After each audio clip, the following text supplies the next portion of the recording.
সবাইকে স্বাগত জানিয়ে শুরু করছি গোলকের পার্ট 2। পার্ট 2তে আমরা 8 থেকে শুরু করে 14 নম্বর অঙ্কগুলো সলভ করব।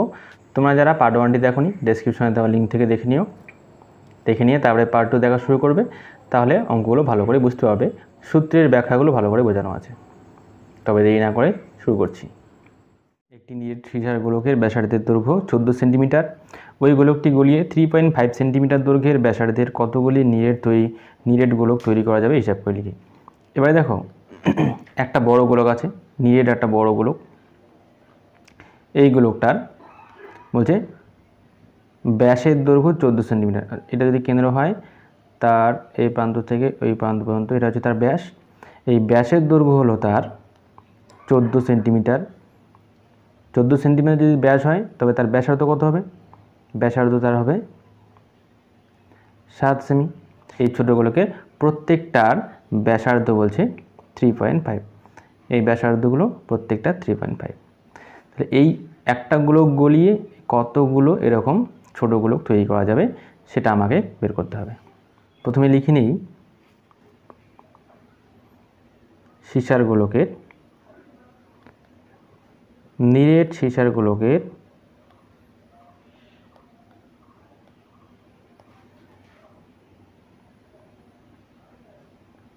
গোলকের ব্যাস সমান সমান 14 সেমি। ব্যাস 14 সেমি হলে ব্যাসার্ধ সমান সমান 7 সেমি। এবার লিখব নিরেট সীসার গোলকের আয়তন। নিরেট সীসার গোলকের আয়তন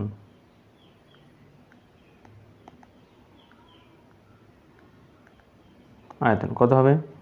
4/3 পাই আর কিউব ঘন সেমি।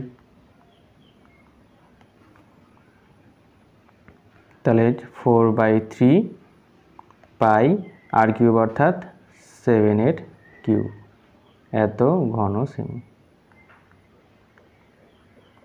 ঠিক আছে, এটা হচ্ছে বড় গোলকটার আয়তন। এরপরে লিখবো এই যে গোলকটি গলিয়ে 3.5 সেমি দৈর্ঘ্যের কতগুলি নিরেট গোলক পাওয়া যাবে। তাহলে লিখি 3.5 সেমি গোলকের আয়তন,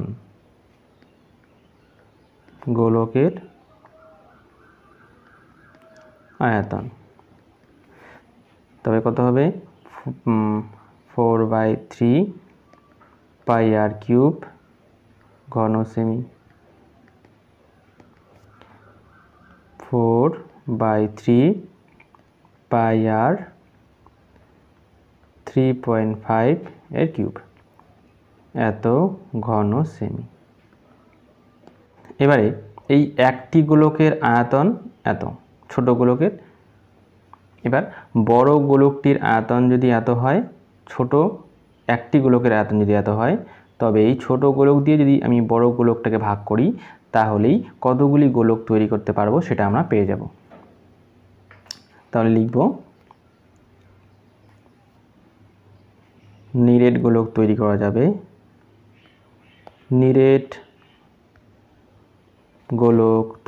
যাবে,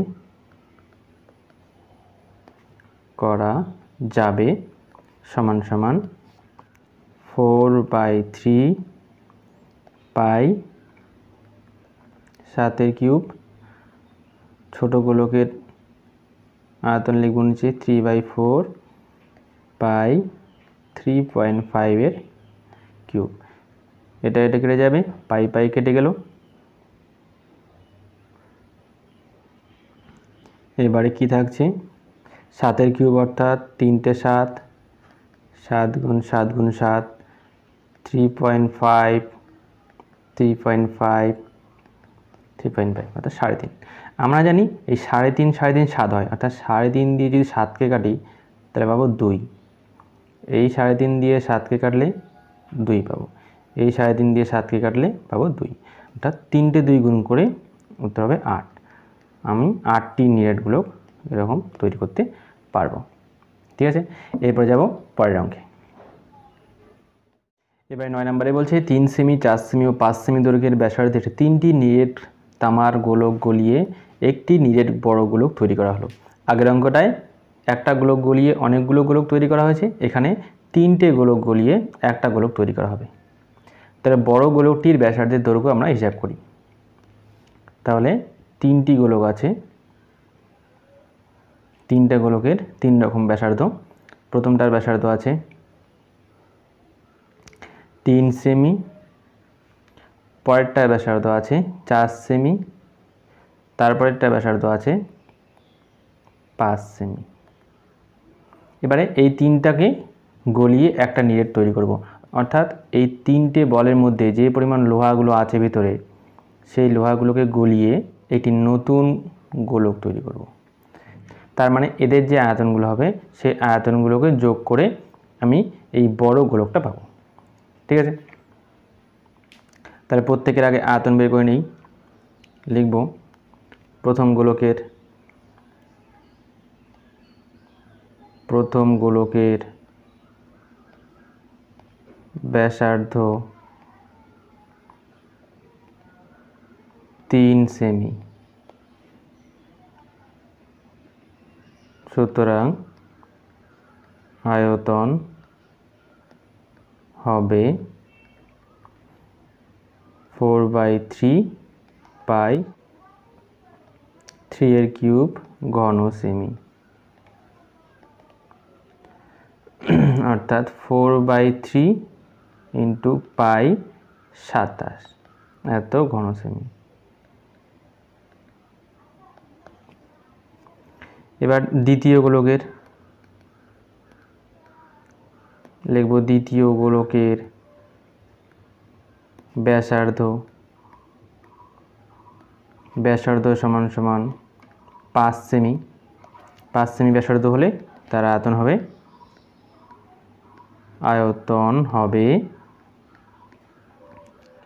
4/3 পাই 5 4 এর কিউব এত ঘন সেমি, সমান সমান 4/3 পাই 64 ঘন সেমি। তারপরে তৃতীয় গোলকের ব্যাসার্ধ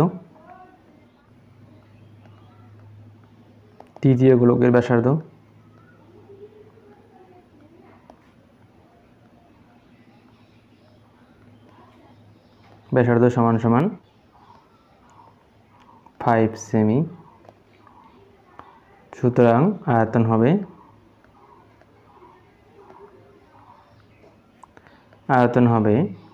4/3 পাই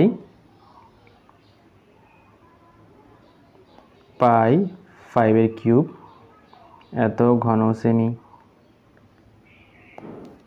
অর্থাৎ এটাকে আমরা লিখব 4/3 পাই 125 ঘন সেমি। এবার এই 3টা গোলকের যে আয়তন সেই 3টি গোলকের আয়তন আমরা যোগ করলে বড় গোলকটার আয়তন পেয়ে যাব। সেই আয়তন থেকে আমরা বড় গোলকটার ব্যাসার্ধ বের করব। তাহলে আমরা এখন বড় গোলকের ব্যাসার্ধ আগে ধরে নিই।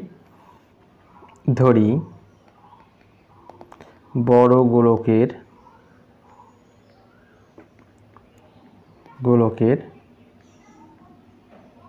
ব্যাসার্ধ ইকুয়ালস টু বড় হাতের 8 ধরি সেমি, সুতরাং বড় গোলকের আয়তন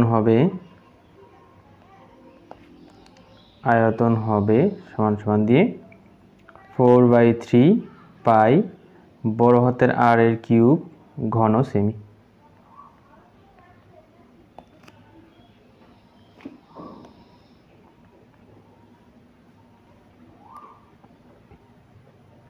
এখন এই আয়তনের সঙ্গে এই 3টি গোলকের আয়তন আমরা যোগ করে সমান করে দেব প্রশ্নানুসারে। লিখে প্রশ্নানুসারে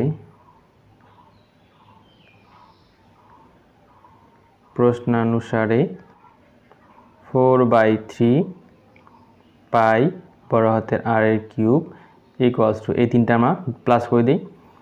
কী ছিল? প্রথমটা ছিল 4/3 পাই 27 পাই ইন্টু 27। পরেরটা ছিল 4/3 পাই 64। তারপরটা ছিল 4/3 পাই 125। এরপর লেনে 4/3 ইন্টু পাই বড় হাতের আর কিউব ইকুয়ালস টু, এই প্রত্যেকটা থেকে আমরা 4/3 পাই কমন নিচ্ছি। 4/3 পাই কমন নিলে থাকবে 27 যোগ 64 যোগ 125। এবারে 4/3 কেটে গেল, পাই কেটে গেল, আর কিউব ইকুয়ালস টু থাকবে, এই তিনটাকে যোগ করলে 5 4 9, 9 7 16, 6 হাতে 1, 2 6 8, 8 2 10 আর 1 11, 1 হাতে 1, 1 আর 1 2, 216। তাহলে আর equals to cube root of 216। এখান থেকে আর ইকুয়ালস টু 6। এই আমাদের উত্তর। 10 নম্বরে একটি অর্ধগোলাকৃতি গম্বুজের ভূমিতলের ব্যাসের দৈর্ঘ্য 42 ডেসিমিটার। গম্বুজটির উপরিতল রং করতে প্রতি বর্গমিটারে 35 টাকা হিসাবে কত খরচ পড়বে? গম্বুজ বলতে আমরা বুঝি এরকম উঁচু টিলার মতো, পাহাড়ের মতো যে অর্ধগোলাকৃতি অংশগুলো থাকে, এই আকৃতিটাকে আমরা বলবো গম্বুজ আকৃতি। এর কেন্দ্র থেকে এটাকে বলবো আমরা ব্যাস। এই ব্যাসের দৈর্ঘ্য দেওয়া আছে 42 ডেসিমি। তাহলে লিখব অর্ধগোলাকৃতি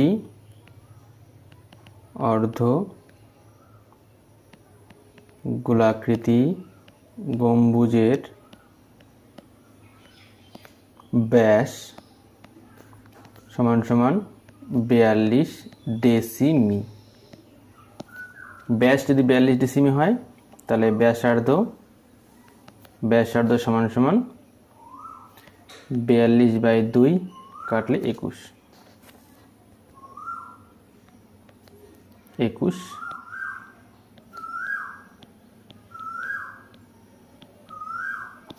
ডেসিমি। এবারে যদি এই গম্বুজের ব্যাসার্ধ 21 ডেসিমিটার হয়, আমাদেরকে কি করতে হবে? গম্বুজের উপরিতল রং করতে হবে। এটা আমাদের বক্রতলের ক্ষেত্রফল। লিখব অর্ধগোলকের বক্রতলের ক্ষেত্রফল। অর্ধগোলকের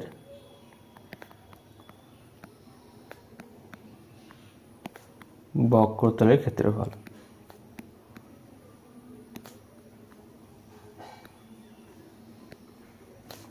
সমান সমান 2 পাই আর স্কয়ার। আমরা জানি এত,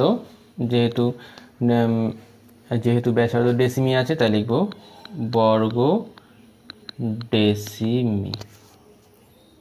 এখানে 2 পাই আর স্কয়ার অর্থাৎ 21 স্কয়ার সমান সমান 2 গুণন 22/7 গুণন 21 ইন্টু 21। 7 দিয়ে 21 কেটে 3, এদের গুণ করলে 44 গুণন 63।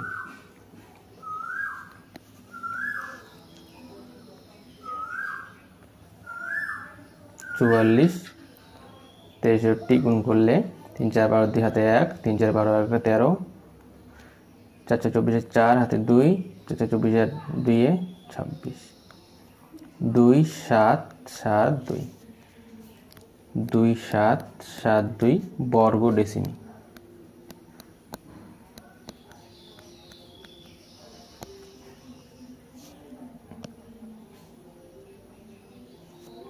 এবার দেখো আমাদের ক্ষেত্রফল আসলো বর্গ ডেসিমিতে, কিন্তু প্রতি বর্গ মিটারে টাকাটা খরচ হয়েছে। তখন আমাকে এই বর্গ ডেসিমিটারটাকে কিন্তু বর্গ মিটারে করে নিতে হবে। তাহলে ডেসিমিটার থেকে মিটারে আনতে হলে কি করতে হয়?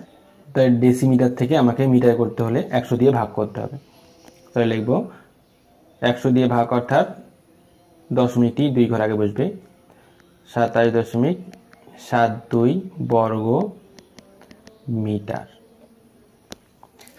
এখন যদি আমাদের 1 বর্গ মিটারে 35 টাকা খরচ হয়, তবে এত বর্গ মিটারে কত টাকা খরচ হবে? তাহলে গুণ করে দেব। লিখব উপরিতল রং করতে খরচ হবে গম্বুজের উপরিতল রং করতে খরচ হবে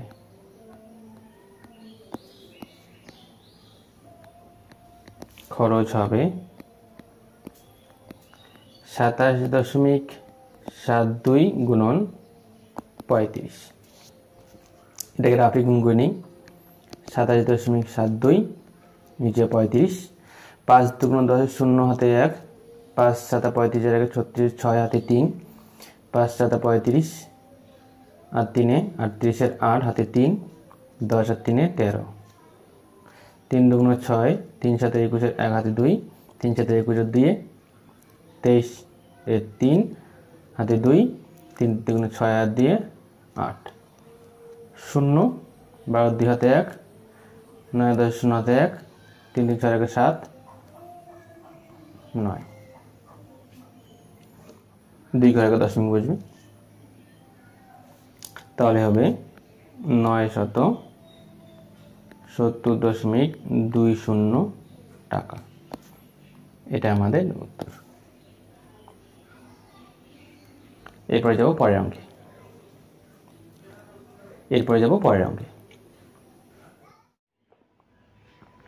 11 নম্বরে একই ধাতুর পাত থেকে তৈরি দুটি ফাঁপা গোলকের ব্যাসের দৈর্ঘ্য যথাক্রমে 21 সেমি ও 17.5 সেমি। গোলক দুটি তৈরি করতে যে পরিমাণ ধাতুর পাত লেগেছে তার অনুপাত নির্ণয় করি। দেখো, গোলক দুটি যেহেতু ফাঁপা, এই জন্য গোলক দুটি তৈরি করার জন্য শুধুমাত্র তার বাইরের যে বক্রতলের ক্ষেত্রফল আছে সেই পরিমাণ লোহাই তার লেগেছে। যদি বলতো যে গোলক দুটি নিরেট আছে, তবে তাদের আমরা আয়তন বের করতাম। ঠিক আছে, এখন যেহেতু বলছে ফাঁপা, সেজন্য আমরা শুধুমাত্র বক্রতলের ক্ষেত্রফলটাই বের করব। তাহলে লিখব প্রথম গোলকের ব্যাস সমান সমান 21 সেমি, সুতরাং ব্যাসার্ধ সমান সমান 21/2 সেমি। সুতরাং তার বক্রতলের ক্ষেত্রফল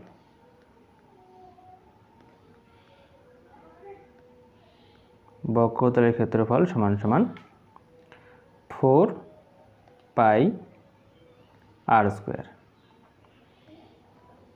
বর্গ সেমি, অর্থাৎ 4π21/2 দিয়ে তার স্কোয়ার, এত বর্গ সেমি।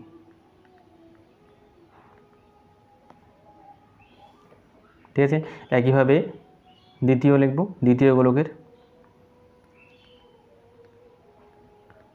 দ্বিতীয় গোলকের ব্যাস সমান সমান 17.5 সেমি, ব্যাসার্ধ 17.5/2 সেমি। সুতরাং তার বক্রতলের ক্ষেত্রফল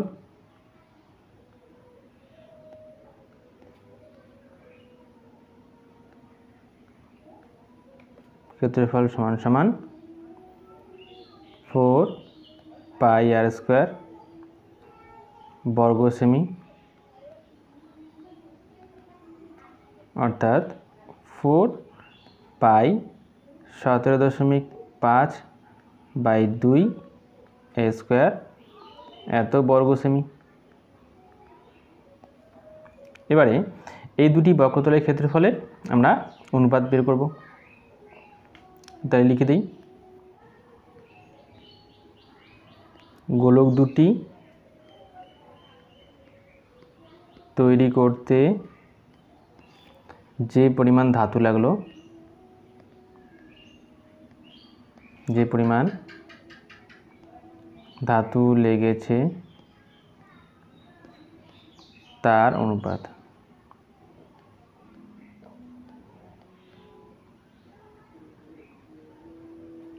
কত হবে?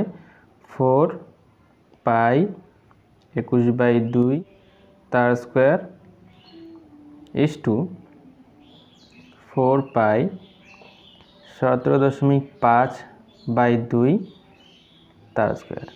4 4 কেটে যাবে, পাই পাই কেটে যাবে। পরের লাইনে 21/2 গুণন 21/2 ইস টু 17.5/2 গুণন 17.5/2। নিচের দুটি 2 আর এই সাইডের নিচের দুটি 2 কেটে যাবে। এখন লিখব উপরে 21 গুণন 21/17.5 গুণন 17.5। এবারে এই দুইটা থেকে আমরা দশমিক তুলে দিলে উপরে দুটি 10 গুণ হবে। দেখো 5 দিয়ে 125কে কাটলে 3 5 15, 5 5 25, 5 2 10। আবার এইটাকে 5 দিয়ে কাটলে 5 2 10, 35। এবারে এই দুটোকে কাটবো 7 দিয়ে, 3 7 21, 5 7 35। এই দুটোকেও 7 দিয়ে কাটবো, 3 7 21, 5 7 35। এবারে দেখো তাহলে উপরেই পড়ে থাকবে 3 3 3 9, 9 2 18, 18 2 36। উপরে থাকবে 36, নিচে থাকবে 5 5 25। এবার এটাকে অনুপাতের আকারে লিখলে 36:25। এটা আছে অ্যান্সার। এরপর যাবো পরের অঙ্কে। 12 নম্বরে একটি ধাতব গোলকের উপরিতল এমনভাবে কেটে নেওয়া হলো যে নতুন গোলকের বক্রতলের ক্ষেত্রফল আগের গোলকের ঠিক অর্ধেক হয়। কেটে নেওয়া অংশের আয়তনের সঙ্গে অবশিষ্ট গোলকের আয়তনের অনুপাত নির্ণয় করি। সোজা। ঠিক আছে, দেখো এই একটা গোলক, এর আর একটা গোলক। এবার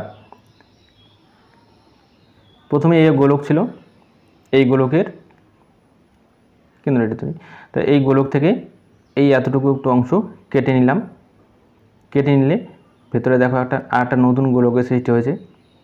এবার প্রথমে বলছে যে নতুন গোলকের বক্রতলের ক্ষেত্রফল, অর্থাৎ বাইরে মানে ভিতরে যে গোলকটা নতুন গোলকটা থাকবে তার বক্রতলের ক্ষেত্রফলটা আগের গোলকের ঠিক অর্ধেক হবে। আগের গোলকের ঠিক অর্ধেক হবে। তাহলে লিখে নিই, আগে শুরু করি। ধরি আগের গোলকের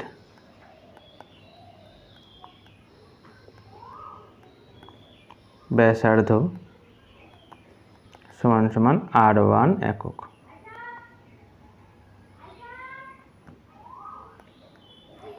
নতুন গোলকের ব্যাসার্ধ সমান সমান R2 একক। ঠিক আছে, এবার শর্তানুসারে বা প্রশ্নানুসারে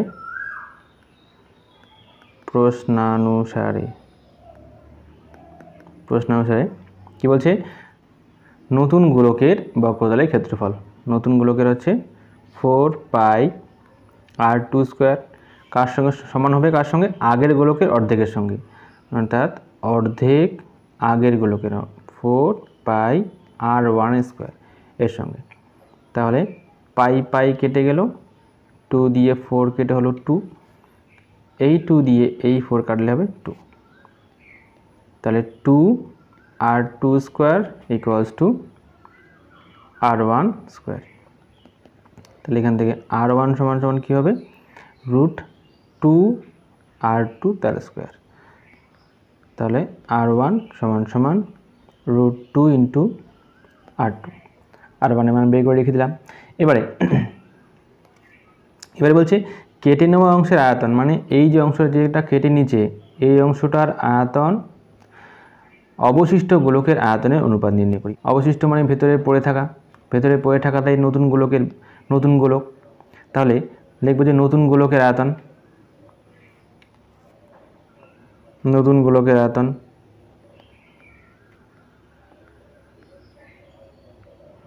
নতুন গোলকের আয়তন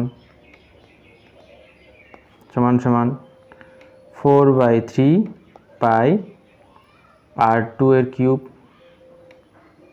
ঘন একক। তারপরে বলছে কেটে নেওয়া অংশের আয়তনের সঙ্গে, এবার কেটে নেওয়া অংশ কোনটুকু? কেটে নেওয়া অংশ হচ্ছে যে এইটুকু, তাহলে কেটে নেওয়া অংশের আয়তনটা কী হবে? পুরোটার ব্যাসার্ধ যদি r1 হয়, নতুন গোলকের আয়তন যদি r2 হয়, তবে এই r1 দিয়ে যে আয়তনটা পাবো সেই আয়তনটার থেকে r2 দিয়ে পাওয়া আয়তনটা, মানে r2 দিয়ে যে আয়তনটা পেলাম সেই আয়তনটা বিয়োগ করে দিলেই কেটে যাওয়া অংশের আয়তনটা পেয়ে যাব। তাহলে একবার লিখে দেব,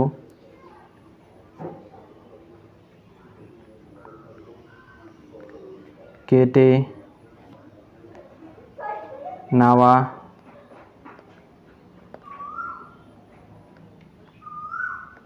গোলকের আয়তন সমান সমান বড় গোলক অর্থাৎ আগের গোলকের আয়তনের থেকে 4/3 পাই r1 কিউবের থেকে 4/3 পাই r2 কিউব মাইনাস করে দেব। তাহলে এখান থেকে 4/3 পাই কমন নিলে r1 কিউব মাইনাস r2 এর কিউব, এটা পড়ে থাকবে এত ঘন একক।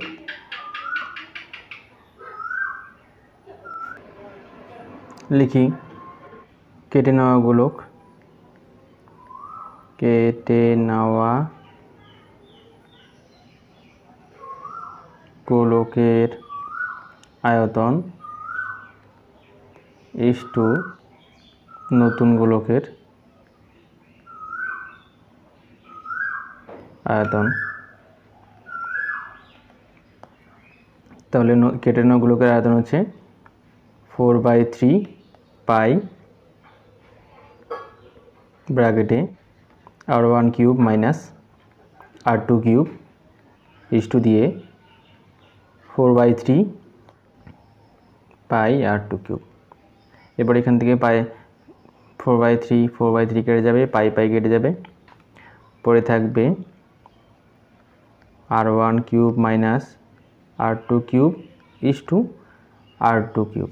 r1 এর মান আমরা জানি 2√r2 এর whole cube minus r2 cube is to r2 cube. এখান থেকে কিউব বেরোলে √2 এর কিউব হবে 2√2 আর r2 এর cube r2 minus r2 cube is to r2 cube. এই দুটো থেকে r2 কিউব কমন নেওয়া যাবে, তাহলে হবে r2 কিউব ব্র্যাকেটে 2√2 মাইনাস 1 ইস্টু r2 কিউব। এবার r2 কিউব কেটে গেলে থাকবে শুধুমাত্র 2√2 মাইনাস 1 ইস্টু 1। এটা হচ্ছে আমাদের অ্যান্সার। এরপরে যাবো পরের অঙ্কে। এবারে 13 নাম্বার, 14 সেমি দৈর্ঘ্যের ব্যাসার্ধ বিশিষ্ট একটি ভূগোলকের অক্ষটির বক্রতলে 0.7 সেমি দৈর্ঘ্যের ব্যাসার্ধ বিশিষ্ট দুটি বৃত্তাকার ছিদ্র করি। ভূগোলকটির গোলাকার অংশের ধাতব পাত্রের ক্ষেত্রফল হিসাব করি। তাহলে এই একটা গোলক, সেই গোলকের অক্ষটির মধ্যে, অক্ষ অর্থাৎ এই চারদিকে তার এইটিকে বলে অক্ষ, এই অক্ষের মধ্যে দুটি বৃত্তাকার ছিদ্র করা হয়েছে। তাহলে ছিদ্র যদি করা হয়, এই ছিদ্র দুটি বাদ দিয়ে, যতটুকু করে ছিদ্র করা হয়েছে এই ছিদ্রটুকু বাদ দিয়ে বাকি যে অংশটা আছে তার ক্ষেত্রফল নির্ণয় করতে হবে। তাহলে এর ব্যাসার্ধ বলেছে 14 সেমি, ঠিক আছে। তাহলে লিখব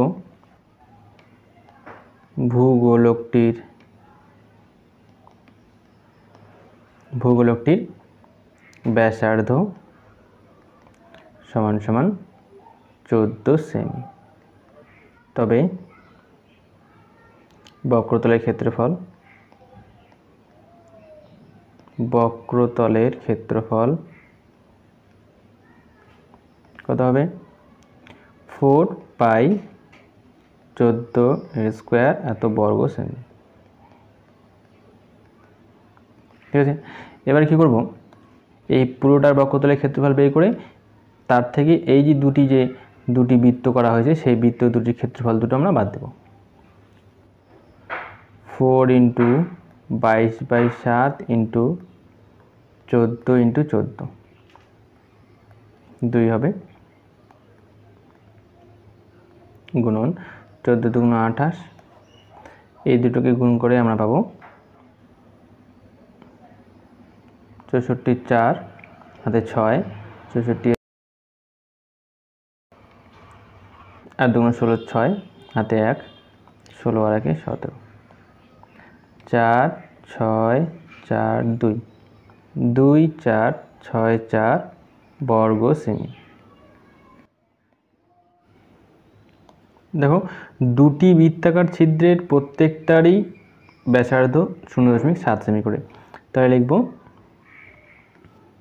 একটি বৃত্তাকার ছিদ্রের ব্যাসার্ধ সমান সমান 0.7 সেমি। যেহেতু ছিদ্রগুলো বৃত্তাকার ছিদ্রের ক্ষেত্রফল পাই আর স্কোয়ার, দুটি বৃত্তাকার ছিদ্রের ক্ষেত্রফল হবে 2 পাই আর স্কোয়ার, লিখে দেবো। সুতরাং দুটি বৃত্তাকার ছিদ্রের ক্ষেত্রফল সমান সমান 2 পাই আর স্কোয়ার বর্গ সেমি, অর্থাৎ 2 ইন্টু 22/7 ইন্টু 0.7 0.7 দশমিক তুলে দিলে 10 7 7 কেটে গেলেও উপরে থাকবে, তবে 44 গুণন 7 নিচে 100, তাহলে উপরে হবে 7 4 7 8 8 হাতে 2 4 7 8 দিয়ে 30 308 নিচে হচ্ছে 100। এবার এটা মানে 2 ঘর আগে দশমিক বসবে, 3.08 বর্গ সেমি। এটা হলো বৃত্তাকার ছিদ্র দুটির ক্ষেত্রফল। এখন এই পুরো গোলকের ক্ষেত্রফলের থেকে বৃত্তাকার ছিদ্রের ক্ষেত্রফলটা বিয়োগ করব। সুতরাং বৃত্তাকার ছিদ্র বাদে ভূগোলকের ক্ষেত্রফল ভূগোলকের ধাতব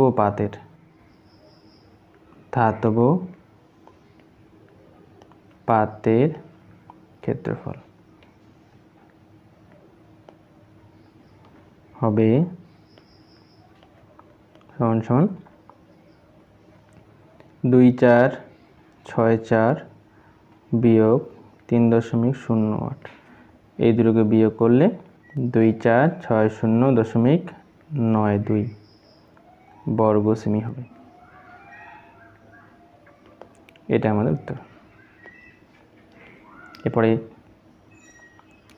পরের অঙ্কে 14 নম্বরে 8 সেমি দৈর্ঘ্যের ব্যাসার্ধের একটি নিরেট লোহার গোলককে গলিয়ে 1 সেমি দৈর্ঘ্যের ব্যাসার্ধের কয়টি নিরেট গুলি তৈরি করা যাবে দেখি।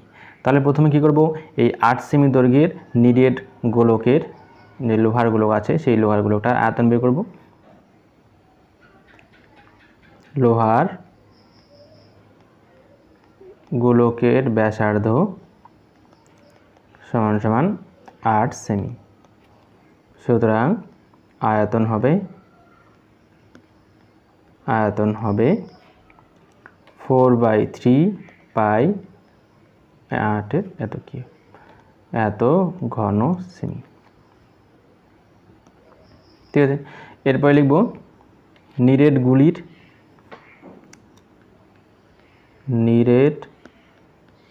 গুলির ব্যাসার্ধ সমান সমান 1 সেমি। সুতরাং তার আয়তন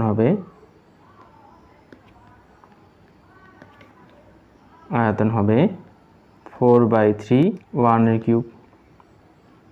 এত ঘন সেমি। সুতরাং লিখব যে গুলি তৈরি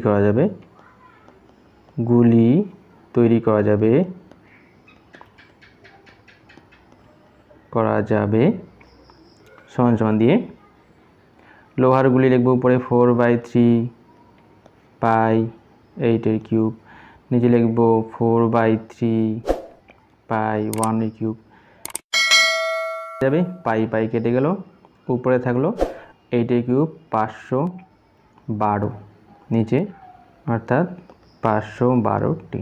এটা আমাদের অ্যান্সার। ঠিক আছে, আজকে এই পর্যন্তই। বাকি যে দুটি অঙ্ক আছে 15 দাগ এবং 16 দাগ, সেই দুটি আমরা পরের ভিডিওতে করব।